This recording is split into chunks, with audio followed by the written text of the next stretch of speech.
রাজধানীর স্কাটনে এই বহুতল ভবনের তৃতীয় তলায় ঢাকা সড়ক পরিবহন ও বাংলাদেশ সড়ক পরিবহন মালিক সমিতির কার্যালয়।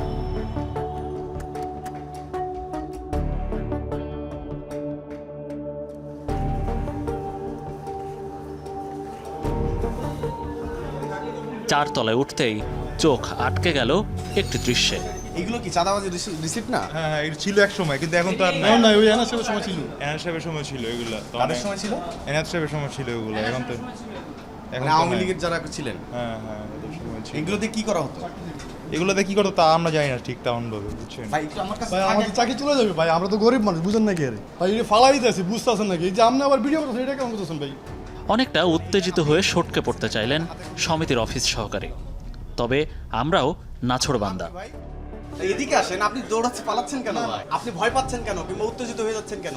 এগুলো নিয়ে কথা হয়, বুঝেন না? এর লিগে এগুলো ফালাই দিতেছি। মানে এগুলো দেখেন যে এখানে লেখাই আছে যে ঢাকা সড়ক পরিবহন মালিক সমিতির যে বিভিন্ন চাঁদা 30 টাকা 20 টাকা এরকম, যে 70 টাকা এরকম মনে করেন একটা আদায় রসিদ, মানে এগুলো দিয়ে মনে করেন টাকাটা নিত এই কাগজটার মাধ্যমে, মনে দিত একটা বা টাকা নিত, টাকা চাঁদাবাজির রসিদ এরকম একটা ছিল। আওয়ামী লীগ সরকারের আমলে এখান থেকেই দেশের পরিবহন খাত নিয়ন্ত্রণ করা হতো। ঢাকাসহ সারা দেশের মালিক সমিতির নিয়ন্ত্রণ করতেন ঢাকা মহানগর দক্ষিণ আওয়ামী লীগের সহসভাপতি খন্দকার এনায়েতুল্লাহ। সরকার পতনের আগেই যিনি দেশ ছেড়ে পালিয়েছেন। 10 আগস্ট 2024 কার্যালয়ে তালা ভেঙে ঢুকে পড়ে আরেক রাজনৈতিক দলের নেতাকর্মীরা। তাদেরই একজন খোকন।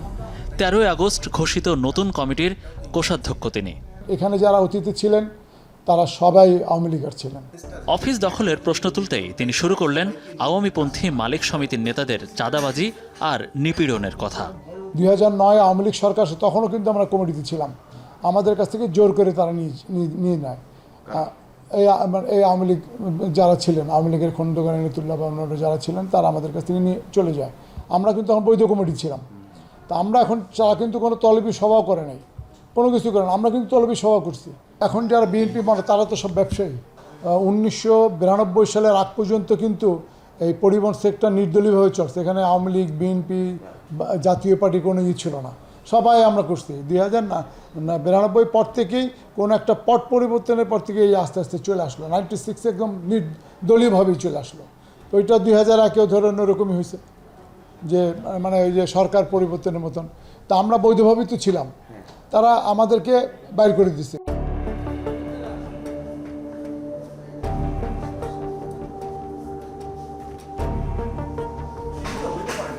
সভাপতি খন্দকার এনায়েতুল্লাহর চেয়ার দখল করেছেন সাইফুল ইসলাম ভূঁইয়া। কুমিল্লা উত্তর জেলা বিএনপির যুগ্ম আহ্বায়ক তিনি। সরকার পতনের 5 দিনের মাথায় পরিবহন মালিক সমিতির কার্যালয় দখলের কারণ জানতে চাই নতুন কমিটির সভাপতি সাইফুল ইসলামের কাছে।